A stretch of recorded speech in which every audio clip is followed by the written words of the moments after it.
चंपा रुक, सुन रही है? कुछ अजीब सी आवाज आई। हाँ जी, मुझे भी लगा जैसे कोई बुरी तरह कर रहा हो। कहीं कोई घायल तो नहीं? आवाज तो दर्दनाक है। कहीं कोई जंगली जानवर तो नहीं, या किसी बेचारे का शिकार तो नहीं हो गया इस घने जंगल के किनारे?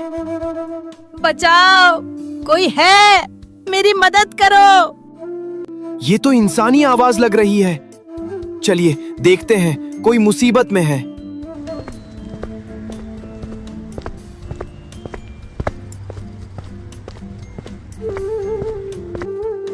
शुक्र है आप लोग आ गए, मेरी मदद कीजिए। हे भगवान, ये घोड़ा बोल रहा है। चंपा भाग, ये कोई मायावी राक्षस है या कोई भूत? डरो मत, मुझ पर विश्वास करो। मैं कोई राक्षस या दैत्य नहीं हूँ। मैं बस एक मुसाफिर हूँ जो अपना रास्ता भटक गया है। तुम्हारी ये दुनिया मेरे लिए बिल्कुल अनजान है। मैं बहुत बीमार हूँ, मुझ में चलने की भी शक्ति नहीं बची। जगदीश जी, देखिए तो इसकी आंखें, इनमें कितना दर्द है। कोई राक्षस इतनी बेबसी से नहीं देख सकता। कृपया मुझे अपने घर ले चलो। मुझे बस थोड़ा भोजन और सिर छिपाने की जगह चाहिए। मैं तुम्हें कोई नुकसान नहीं पहुंचाऊंगा। ठीक है, घबराओ मत, तुम हमारे साथ चलो। जब तक तुम्हारा मन करे हमारे घर रहना, और जिस दिन तुम्हारा मन भर जाए या तुम ठीक हो जाओ, खुशी खुशी अपने घर लौट जाना। चंपा सही कह रही है। अगर तुम मुसीबत में हो तो हम तुम्हें ऐसे मरता हुआ नहीं छोड़ सकते। आओ, मेरा सहारा लो।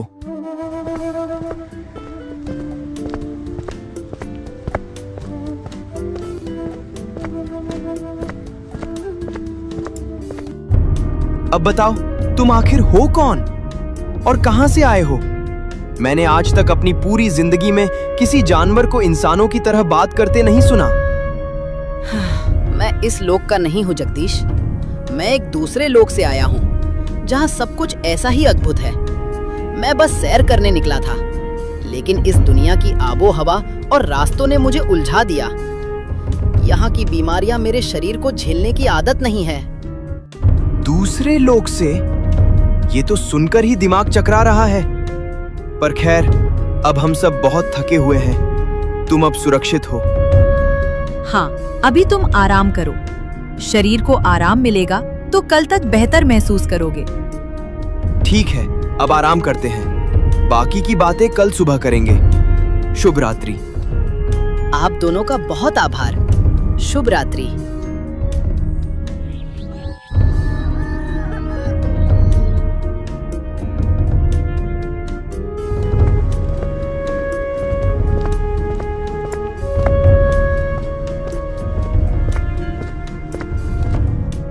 ओ जगदीश, बाहर निकल। बहुत दिन हो गए लुका छिपी खेलते हुए। आज या तो मेरा पैसा निकलेगा या तेरे घर का सामान। माखनलाल जी, थोड़ा समय और दे दीजिए।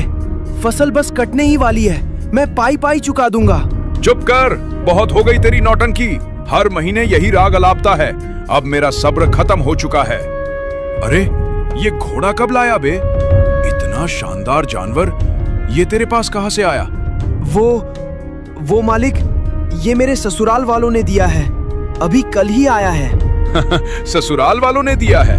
वाह, किस्मत चमक गई तेरी। ठीक है, पैसा नहीं है तो ना सही। जब तक तू मेरा उधार नहीं चुकाता तब तक ये घोड़ा मेरे पास रहेगा। उठाओ रे इसे। नहीं, रुकिए। आप इस घोड़े को हाथ नहीं लगा सकते। ये बीमार है, कहीं का नहीं रहेगा। बीमार है तो मैं इसे ठीक कर लूंगा, पर ये जाएगा मेरे ही साथ। रुकिए माखनलाल जी, अगर आपको कुछ गिरवी ही रखना है तो मेरे ये गहने रख लीजिए। जब हमारे पास पैसे आ जाएंगे तब मैं इन्हें वापस ले लूंगी। लेकिन इस बेजुबान, मेरा मतलब है इस घोड़े को मत ले जाइए। मूर्ख औरत, इस मामूली घोड़े के चक्कर में अपने सोने के गहने दे रही है। सच में दिमाग ठिकाने नहीं है तेरा। जा लेकर आ गहने। चलो रे, आज तो चांदी हो गई। घोड़ा तो बोझ होता, ये सोना ही सही है। सुनोए, अगले महीने फिर आऊंगा। अगर बाकी हिसाब बराबर नहीं हुआ तो फिर खैर नहीं।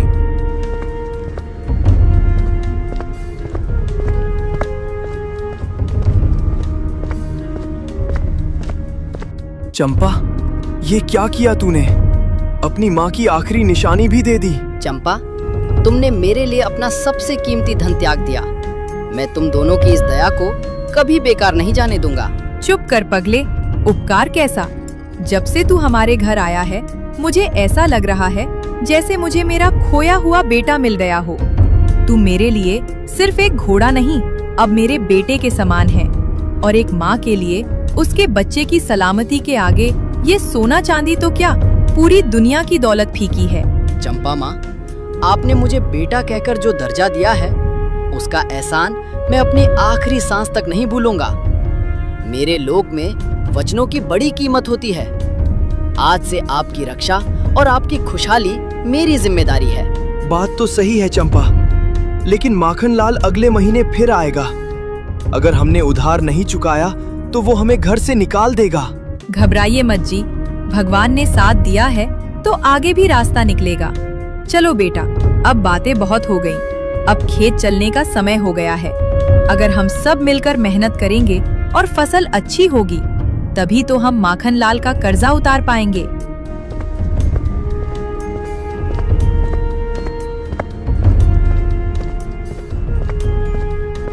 हे भगवान, मुझे माफ करना। बेटी लाडो, मुझे माफ कर देना। तेरे हाथ पीले करने की औकात नहीं रही इस अभागे बाप की। लड़के वालों की मांगे पहाड़ जैसी हैं और मेरी जेब खाली। मैं जीकर क्या करूंगा? रुकिए, रुकिए काका, ये क्या अनर्थ कर रहे हैं? काका, होश में आओ, ये क्या पागलपन है? जान देने चले थे। छोड़ दो मुझे जगदीश, मर जाने दो। मरूंगा तो कम से कम इस बेइज्जती से तो बचूंगा। ऐसी क्या बात हो गई काका? आपकी बेटी लाडो की तो शादी है अगले हफ्ते। खुश होने के बजाय आप ये क्या कर रहे हैं? कैसी शादी चंपा? कल रात लड़के वाले आए थे, कहने लगे अगर दरवाजे पर चमचमाती बड़ी गाड़ी और हाथ में 5 लाख नकद नहीं दिखे तो बारात नहीं आएगी। मैंने उनके पैर पकड़े, गिड़गिड़ाया कि गरीब की इज्जत मत उछालो, पर वो पत्थर दिल नहीं पिघले। पर काका, शादी तो पक्की हो गई थी ना? हुई थी जगदीश, पर अब वो लालच पर उतर आए हैं। गांव भर में शोर हो जाएगा कि लाडो की बारात लौट गई। वो बेचारी तो जीते जी मर जाएगी। उससे अच्छा है कि मैं ही खत्म हो जाऊं। भगवान ने मेरे नसीब में सिर्फ गरीबी लिखी है। तो क्या वाकई इस दुनिया में लोगों के लिए जान से ज्यादा वो कागज के टुकड़े जरूरी हैं? अरे बाप रे, ये घोड़ा बोला। जगदीश, ये क्या माया है? क्या मैं सच में मर गया हूं और यमराज का घोड़ा मुझसे बात कर रहा है? नहीं काका, शांत हो जाइए। आप जिंदा हैं। ये चमत्कार है। ये घोड़ा बोल सकता है। हे भगवान, बोलने वाला घोड़ा! क्या मैं पागल हो गया हूं? शांत हो जाइए काका, आप पागल नहीं हैं। मैं आपकी मदद कर सकता हूँ। काका, ये लीजिए।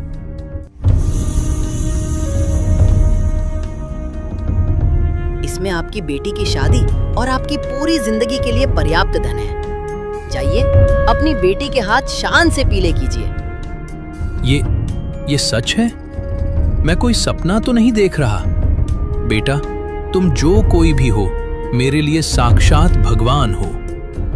रुकिए काका, एक शर्त है। अगर आपने किसी को भी बताया कि ये पैसा कहाँ से आया या मेरे बोलने की सच्चाई किसी को भी पता चली, तो उसी पल आपकी बेटी विधवा हो जाएगी। याद रखिएगा, ये राज राज ही रहना चाहिए। नहीं, मेरी जुबान कभी नहीं खुलेगी। मैं अपनी बेटी की खुशियों पर कभी आंच नहीं आने दूंगा। आपका ये एहसान मैं कैसे चुकाऊंगा?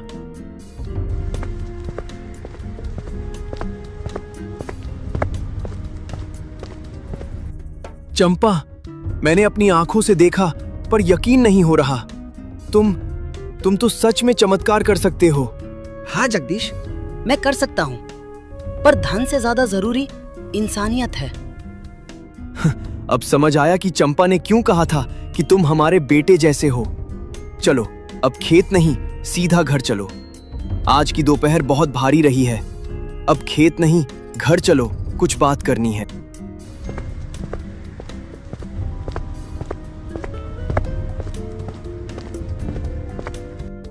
अरे आप लोग वापस क्यों आ गए?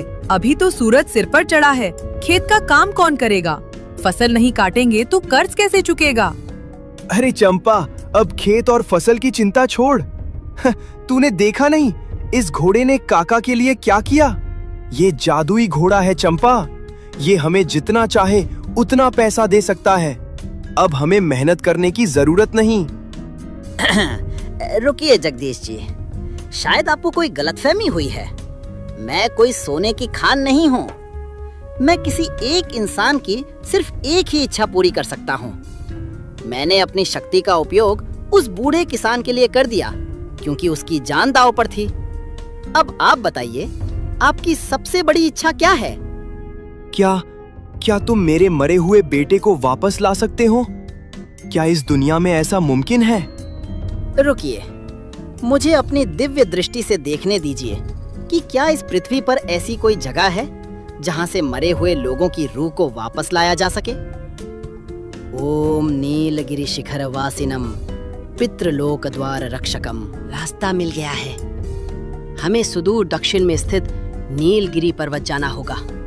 वहां एक प्राचीन और विशाल पूर्वज वृक्ष राज हैं। वहीं मरे हुए लोगों को वापस लाने का मार्ग बता सकते हैं। बोलो जगदीश, क्या तुम इस कठिन यात्रा के लिए तैयार हो? क्या हम चलें? जगदीश जी, अगर हमारे बेटे के वापस आने की एक भी उम्मीद है तो उसे मत छोड़िए। आप दोनों अभी निकल जाइए।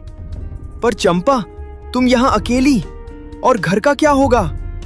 मेरी चिंता मत करो, मैं यहाँ सब संभाल लूंगी। बस तुम दोनों साथ जाओ और मेरे बेटे को वापस लेकर आओ। और हाँ, वादा करो कि तुम दोनों सही सलामत लौट कर आओगे। घबराओ मत माँ, जब तक मैं साथ हूँ जगदीश जी को खरोच भी नहीं आएगी। चलिए जगदीश जी, मंजिल बहुत दूर है और समय बहुत कम।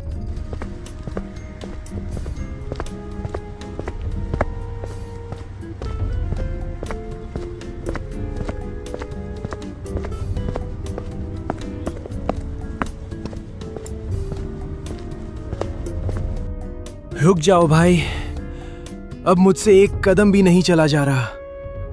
पांव जवाब दे रहे हैं और गला सूखकर काटा हो गया है।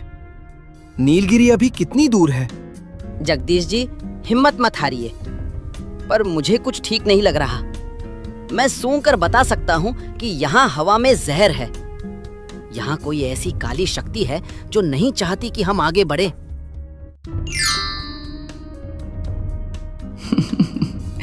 आहा, बहुत जानकार जानवर है रे तू तो। मेरी खुशबू पहचान गया। क्या लचीला और कोमल मांस होगा तेरा। और ये बूढ़ा इंसान, इसकी हड्डियां चबाने में तो बड़ा मजा आएगा। अरे बाप रे, ये क्या बला है? भाई भागो यहाँ से, ये हमें कच्चा चबा जाएगी। भागोगे कहाँ? इस जंगल की महारानी डायना की इजाजत के बिना यहाँ से परिंदा भी पर नहीं मार सकता। तू बोलता हुआ घोड़ा है, तुझे तो मैं अपने जादू के महल में सजा कर रखूंगी। महारानी डायना, हम यहाँ आपसे लड़ने नहीं आए। हम एक नेक काम के लिए जा रहे हैं। हमारा रास्ता छोड़ दो, इसी में आपकी भलाई है। भलाई? मेरी भलाई इंसानी मांस में है। बहुत देर से बहस कर ली, अब मरने के लिए तैयार हो जाओ। ओम वज्र चक्राय स्वाहा, दुष्ट शक्ति स्तंभनम कुरु कुरु, धर्म रक्षणाय घेरा प्रकटनम स्वाहा।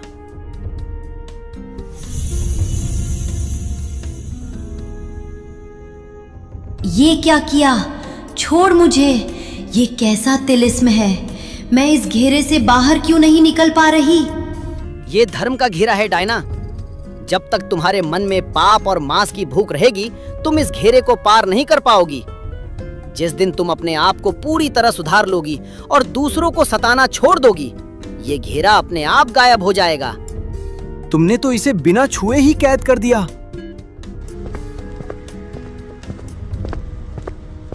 ओए, वापस आ, मुझे यहाँ अकेले मत छोड़। बचाओ।